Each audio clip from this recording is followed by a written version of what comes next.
Hello friends, मैं हूं पंकज पंजवानी। पिछले लेक्चर में हमने एक प्रोग्राम बनाया था पीएचपी में, जिससे हम किसी भी वेरिएबल का क्या डेटा टाइप है वो पता कर लेते थे। उसके लिए हमने गेट टाइप फंक्शन यूज़ किया था। उसी तरीके का आज एक और प्रोग्राम हम बनाएंगे, लेकिन आज हम गेट टाइप यूज़ नहीं करेंगे। आज हम कुछ दूसरे फंक्शंस यूज़ करके डेटा टाइप का पता करेंगे, डेटा टाइप को रिवील करेंगे। ठीक है, तो उसके लिए हम देख लेते हैं।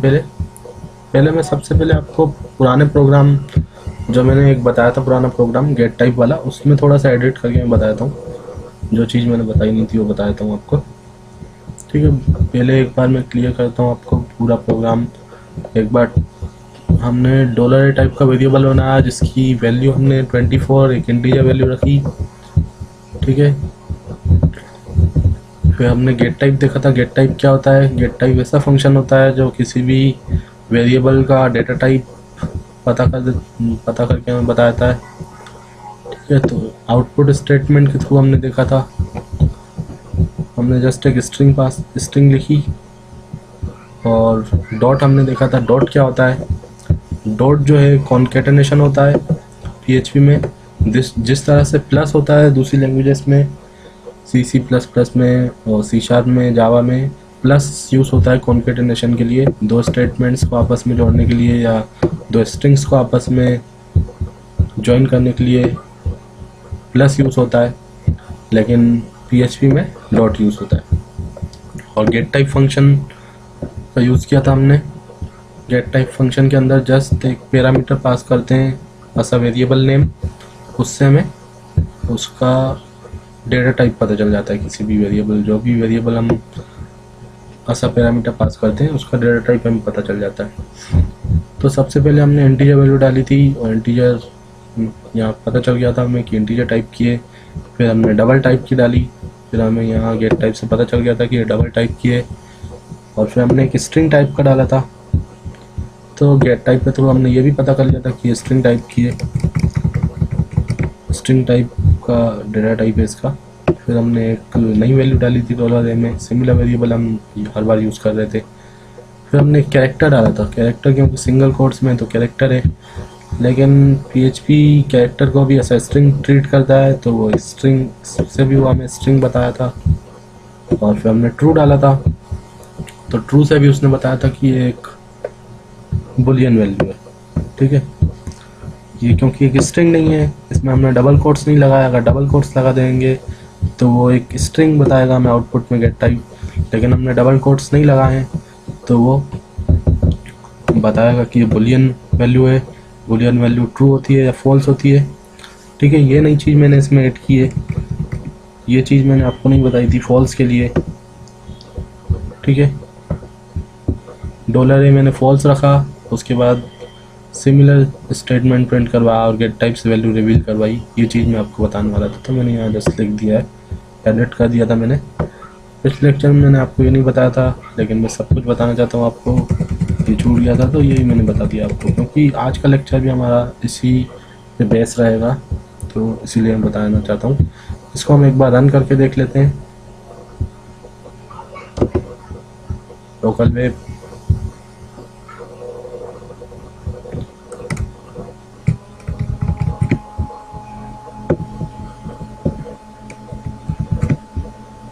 एट नाम का हमारा प्रोग्राम था।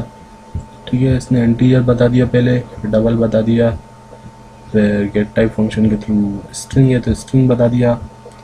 एच जो है कैरेक्टर है, तो फिर भी उसने स्ट्रिंग बताया। ये चीज़ याद रखिए आप, स्ट्रिंग को भी स्ट्रिंग बताएगा और कैरेक्टर को भी स्ट्रिंग बताएगा। और यहाँ पे 1 दिखा रहा है। वैल्यू हमने लिखी थी ट्रू, वेरिएबल में वैल्यू थी ट्रू, लेकिन वो बता रहा है 1, क्योंकि वो बुलियन वेरिएबल है, बुलियन वैल्यू है। तो बुलियन वैल्यू ट्रू को वो 1 दिखाता है, और इसने बता दिया कि ये बुलियन है। और इसी तरह यहाँ पे इसने कुछ नहीं बताया, इसकी क्या वैल्यू है कुछ नहीं बताई। तो मैं बता दूँ, फॉल्स को ये ऐसा नल ट्रीट करता है, तो इसकी वैल्यू उसने कुछ नहीं बताई, जस्ट वो नल है, वहाँ पे कुछ नहीं है, और बता दिया कि फॉल्स भी एक बुलियन वैल्यू है। ठीक है, अब अपना दूसरा प्रोग्राम देख लेते हैं। इसको हम नया प्रोग्राम देख लेते हैं हम।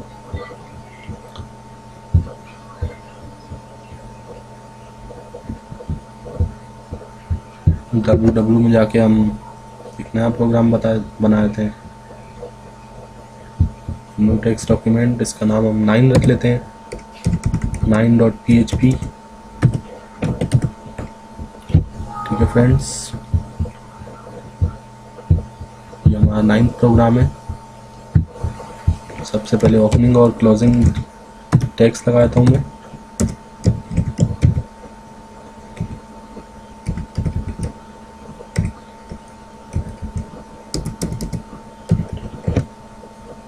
ठीक है, तो इसमें हम सबसे पहले एक वेरिएबल डिफाइन कर लेते हैं, डिफाइन एंड डिक्लेयर कर लेते हैं वेरिएबल को $a =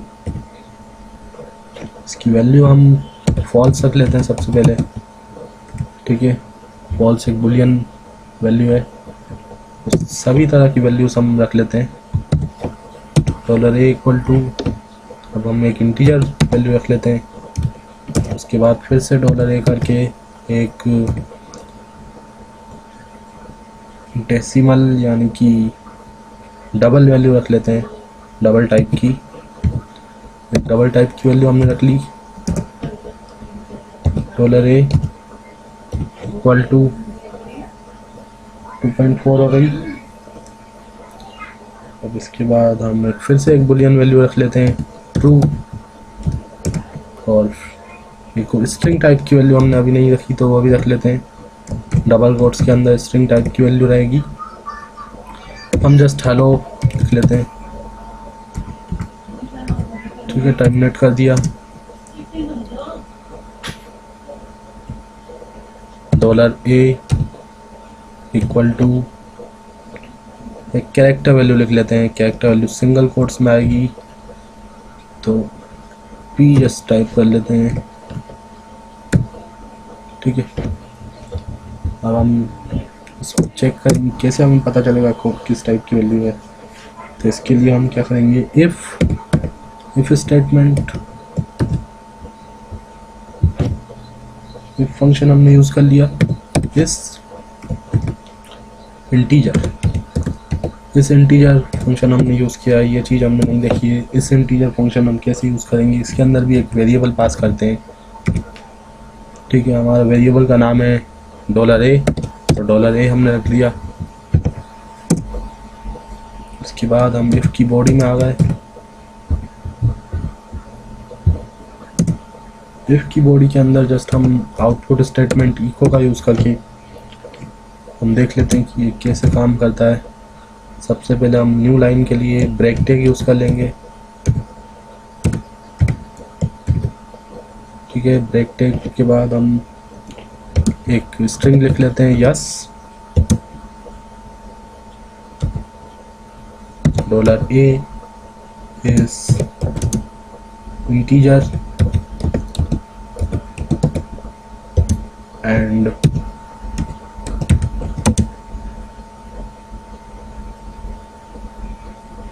$a is integer and its value, उसकी वैल्यू भी फैच करवा लेते हैं, and its value is $a and its value is $a। String close कर लेते हैं। ठीक है, हमने लिख लिया स्ट्रिंग में yes $a is integer and its value is $a। ठीक है, अगर हम यहाँ पे इंटीजर वैल्यू ओनली देते हैं तो ही इसके अंदर इफ स्टेटमेंट के अंदर जाएगा, यहाँ पे जाएगा, वो चेक करेगा कि वो इंटीजर है। ठीक है, सबसे पहले ये वैल्यू जाएगी, फिर चेक होगा कि इंटीजर है नहीं है, तो वो बाहर निकल जाएगी। पहले मैं सबके लिए आपको दिखा देता हूँ, इसी को कॉपी पेस्ट करेंगे हम सबके लिए। Copy them, one by one हम पेस्ट कर देते हैं। इंटीजर के लिए हमने चेक कर लिया है, अब हम डबल के लिए चेक कर लेते हैं।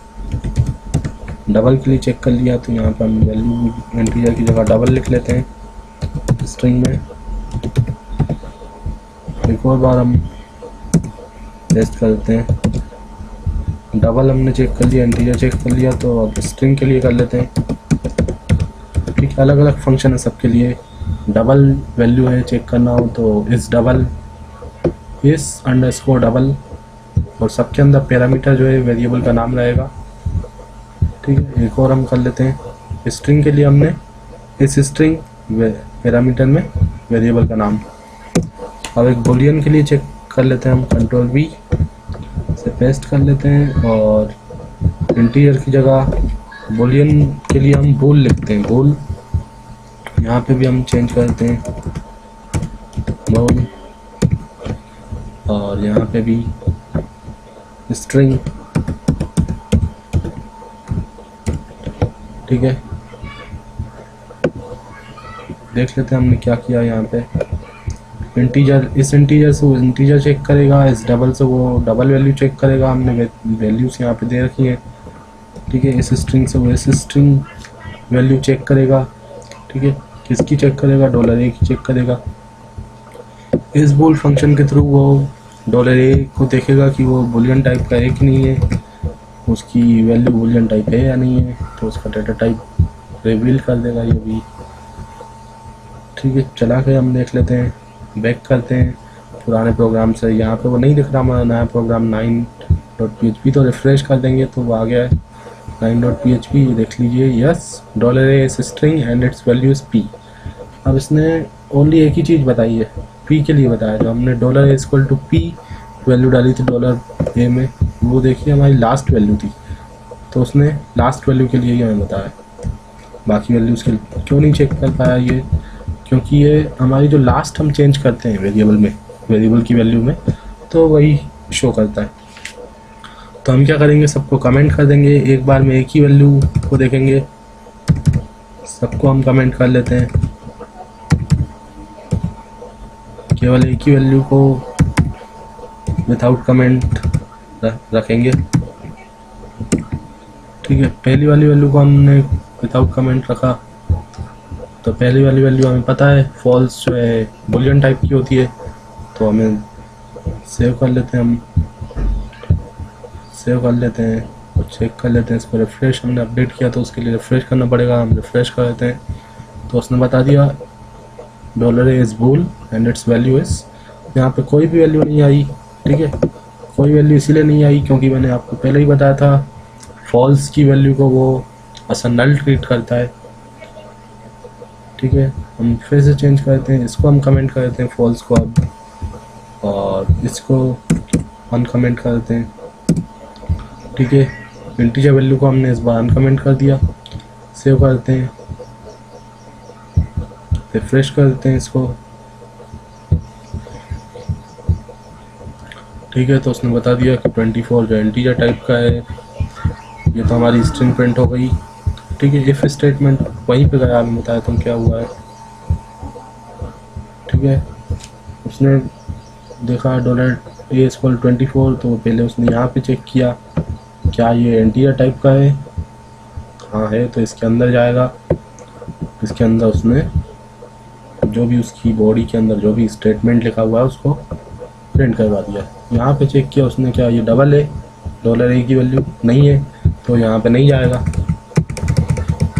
क्या वो स्ट्रिंग है, नहीं है, तो यहाँ पे भी नहीं गया। क्या वो बुलियन है, तो बुलियन भी नहीं है, तो इसको भी एग्जीक्यूट नहीं किया। ठीक है, केवल इस स्ट्रिंग वाले एफ को उसने एग्जीक्यूट किया है। केवल इसी का खेल हुआ है इसमें, बाकी सब पॉजिटिव है। अब हम इसको भी कमेंट कर देते हैं। ठीक है, इसको अनकमेंट करते हैं, सेव करके हम देख लेते हैं इसको भी, रिफ्रेश करते हैं। 2.4 उसने बता दिया। ठीक है, $A 2.4 है, तो इसी तरह हम सबको करके देख सकते हैं। इसको भी हम कमेंट करते हैं, यही बुलियन टाइप का है पता है, तो आप चेक कर लेना सभी को। मैं ये वाला बताता हूँ आपको। सेव। ठीक है, स्ट्रिंग बताया और हेलो बताया। ठीक है, काफ़ी सिंपल प्रोग्राम है सबके लिए। बस एक फंक्शन लगाया हुआ है, फंक्शन आपको याद रखना है, इस अंडरस्कोर इंटीजर वैल्यू को चेक करने के लिए, इस डबल को चेक करने के लिए, इसी तरीके से इस इंटीजर, इस स्ट्रिंग है और इस बुलियन है। ठीक है, तो मिलते हैं नेक्स्ट लेक्चर में। तब तक के लिए बाय बाय। लेकिन एक चीज़ मैं कह दूँ आपको कि अगर आपको मेरे वीडियोस अच्छे लग रहे हैं तो आप उन्हें सब्सक्राइब कर सकते हैं और अपने फ्रेंड्स के साथ शेयर कर सकते हैं। Okay, bye bye and happy coding.